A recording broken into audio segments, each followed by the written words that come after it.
সবাই অনেক ভালো আছেন, আলহামদুলিল্লাহ আমরাও ভালো আছি। তো আজকে চলে আসলাম নতুন একটি ব্লগ নিয়ে। তো আপনারা দেখতে পাচ্ছেন যে আমি এখানে গরম পানি নিয়েছি আর সাথে হচ্ছে ভাতের মারও দিয়েছি। আর এখন এখানে আমি ভুট্টার গুঁড়াগুলো ভিজাবো গরু খাওয়ার জন্য। এই যে আমি ভুট্টার গুঁড়া নিচ্ছি।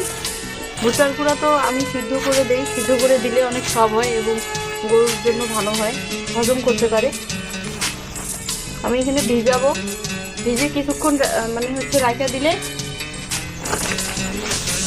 সিদ্ধ হয়ে যায়। আর পানিটা কিন্তু একবারে ফুটান্ত গরম পানি।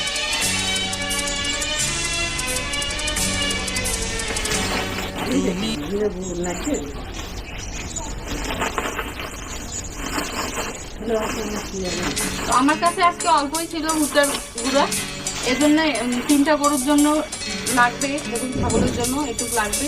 ঠিক আছে,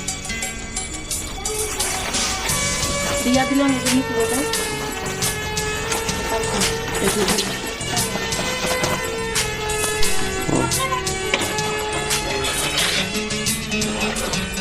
ভালোভাবে নাড়াচাড়া করে দিই।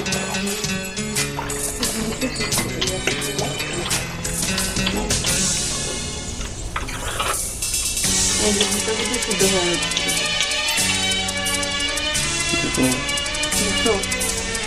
নরম হয়ে যাচ্ছে।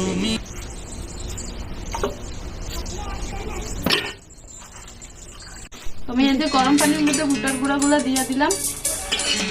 এখন ঠান্ডাও হবে এদিক, আর কিছুক্ষণ রাখা দিলে পানিগুলো ঠান্ডা হবে আর এগুলো সিদ্ধ হয়ে যাবে, একবারে মিহি হবে, একদম মিহি হবে। তো আমি রাখিয়ে দিলাম এখন কিছুক্ষণের জন্য, এটা ঠান্ডা হোক পানিগুলো।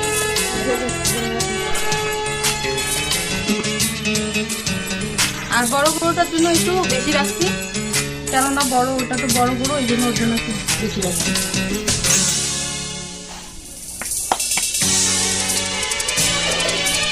আমি এই যে বড় গরুর জন্য এই যে বড় গামলাটা আমি রাখছি এখানে 18 থেকে 19 লিটার পানির মতো। ঠিক আছে, গামলাটা যদি আমি বোঝাই করে দিই তাহলে পানি হয় আমার 25 লিটারের মতো। তো আমি বোঝাই করে দেই নাই, এই জন্য আমি আইডিয়াতে এখানে 18 থেকে 20 লিটার পানি তো হবেই। তো আমি এই যে একটু লবণ দিলাম। লবণ ছাড়া কিন্তু আমার গরু পানি খায় না, এটা অভ্যেস আমি খারাপ করে ফেলছি। আর আজকে কিন্তু আমার ভুট্টার গুঁড়া শেষ, আপনারা দেখলেন আমি বস্তাটা একবারে ভাজিয়ে দিলাম। তো এই জন্য আমার গরুর জন্য এখানে ভুট্টার গুঁড়া কম হয়েছে, এই জন্য আমি এই যে 1 বাটি ধানের গুঁড়া দিলাম।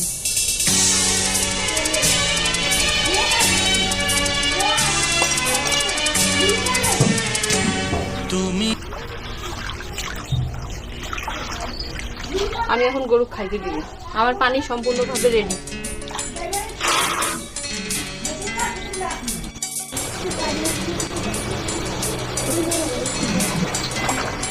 এই যে দেখতে পাচ্ছেন আমার গরু পানি খাচ্ছে। ঠিক আছে, এই হচ্ছে আমার বড় গরু, পানি দিলাম একে, অনেক সুন্দর পানি খাচ্ছে কিন্তু দেখতে পাচ্ছেন। আমি এই গরুটা কিন্তু ঘর থেকে কিন্তু বের করি না, ঘরের মধ্যেই থাকে। ঠিক আছে, আর আমার এই গরুটা কিন্তু খুবই ভদ্র। কাঁঠালের সাথে দিব একটু অল্প একটু, দেখেন। তো আশা করবো আপনারা এরকম করে যদি কাজ করতে ওই সমান পানি নিচ্ছি। আর এগুলো কিন্তু পানি বেশি খায়, আর আজকে খুব গরম করতেছে দেখেন। ঠিক আছে, আজকে গরম রোদ, এই জন্য গরু পানি খাবে বেশি আজকে, তাই আমি এর জন্য আজকে বেশি করে পানি নিচ্ছি। আর গরুগুলোকে আজকে গোসল করাচ্ছি, তো এই জন্য গরুগুলো শুকনো সুন্দর দেখ।